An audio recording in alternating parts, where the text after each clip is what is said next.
In this game, I'm going to tell you about Star Wars Unlock, a new chapter in the Unlock saga. It is a large set for Unlock. It has 3 scenarios plus a tutorial, and as the game says, as the title says, it is based on the Star Wars universe. It is the first Unlock system that is based on a modern franchise. We have other things, the scenarios based on older stories, Sherlock Holmes, Alice in Wonderland, but it's the first that is based on a modern license, and Star Wars no less. Now, I don't have the box here to show you. This is the conceptual box, because I thought I don't need to bring it with me. I'm filming in my campus office because I like to be surrounded by all of the wisdom of my books that I have around here, and I thought there's no need for me to bring it because I cannot show you anything that is in the box anyway. So you can find the image of the box easily online. I cannot show you anything because the game, as other Unlock games, is basically a system that strings puzzles into narratives. Each scenario is a set of cards, and those cards represent clues, represent locations as the scenario begins, and they tell you the overall gist of the story, or what you're trying to accomplish. You're told to take out and look at a number of cards, and from there you gotta figure out how to get access to the other cards that are still face down in the deck until you reach a point in which you're told that you completed the mission.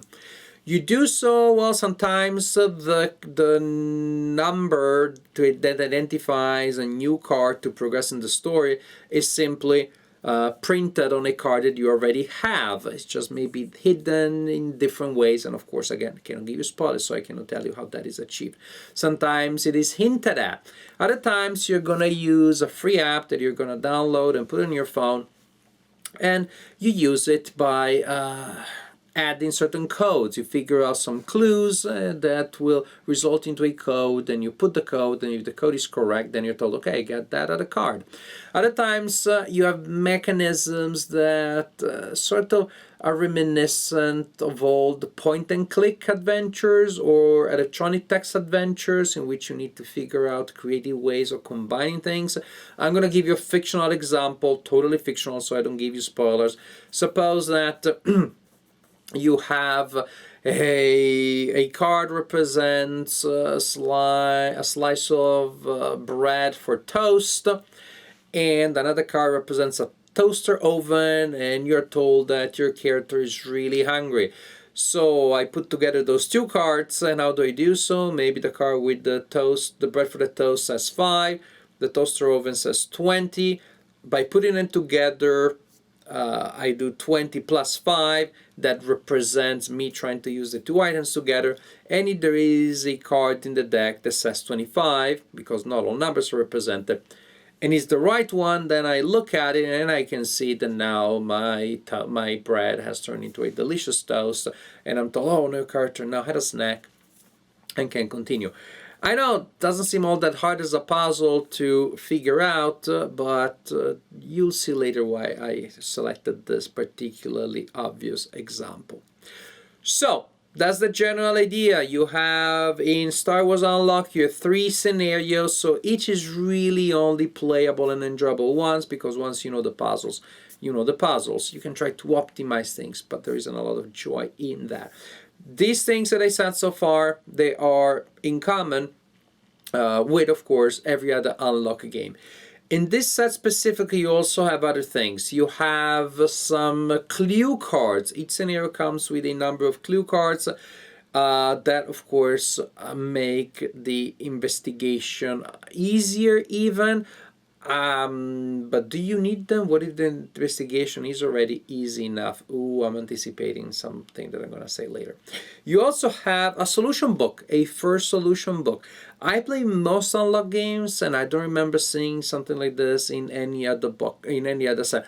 But I know that I wanted something like that in the past, because something that sometimes you have with Unlock games is if you get stuck, you get stuck. The app may give you some clues, but what if after you use all the clues, you're still stuck? Maybe you're playing solitaire, or maybe you're playing with other friends and you just are stuck. It just happens.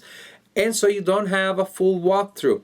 With a printed solution, simply you can choose the amount of frustration that you want to accept. And to me, that is great. It empowers the player or players by giving them different styles of gameplay. These days, when you have a video game, they usually let you choose that difficulty.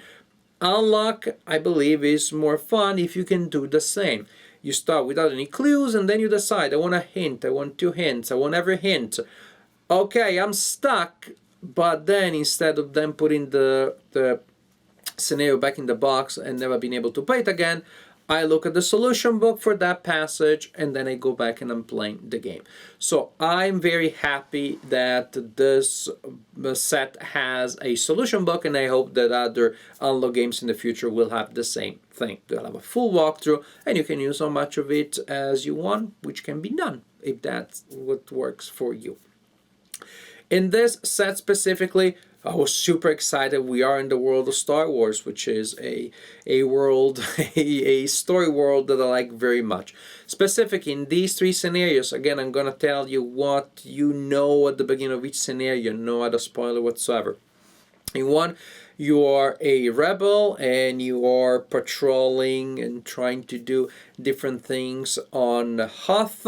In another one, you are part of the scum and villainy and you're trying to escape after prison, after you've been in prison. In another one, and this is interesting to me, you are an Imperial spy. This time we get to play on the other side of the barricade, and there's a mission that you're trying to accomplish. You can try to flesh out your credentials, show them to people to scare them into compliance, but what if then too many people know who you are, and that backfires. There is also a map that goes with that scenario. Again, you know that there is a map that comes with that scenario. You're told not to open it until you're instructed to do so, and so I will not tell you exactly what that contains. So this is the general idea. I love the idea of having the unlock system, which I like very much, with the Star Wars universe woven into it. And I had fun playing it for, well, what it lasted, which alas wasn't much. Because I looked at the difficulty of the scenarios on the box.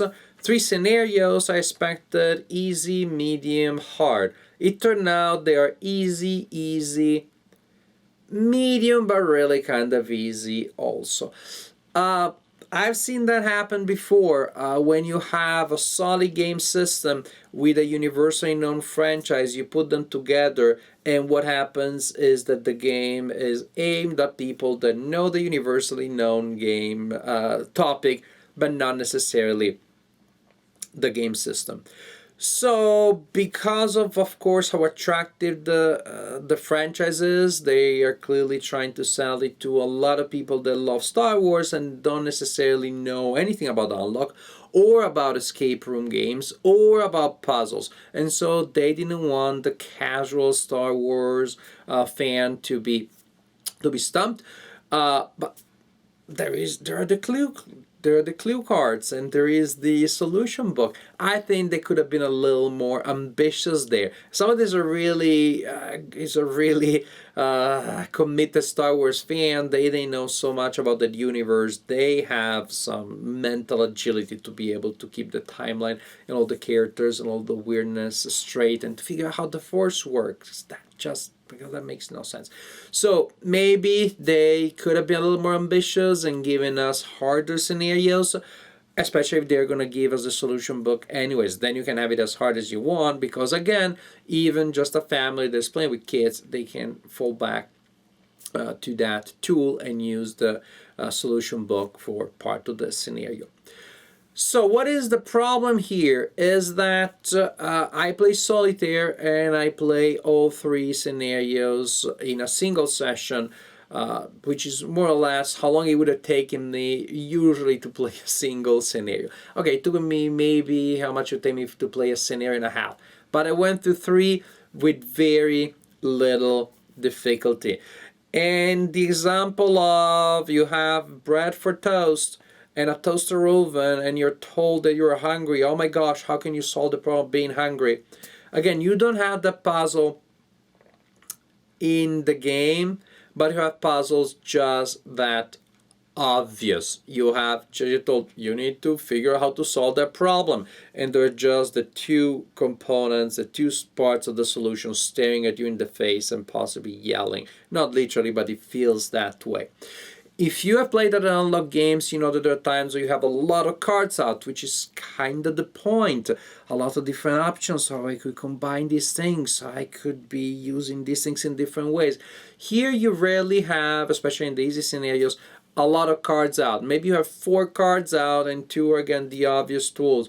You have a card that presents you with 3 problems and you have 3 cards out, and you at a glance realize, okay, this one did this one did this, and this one that. Done. It's really that simple. It's really that obvious.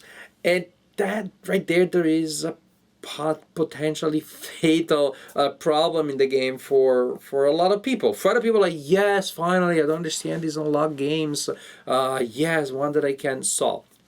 So I'm not gonna say negative things about the system, about the set in general, because this element, the extreme simplicity of the puzzles, is not necessarily a negative. For some people, it may be the strongest element, but it is something that you have to take into account, because some of us will not have fun playing the system precisely because it is so obvious, because you're familiar with Unlock, you're familiar with puzzles in general, and you'll just go through like, okay, these two, I know how they work. Oh, there's this secret number.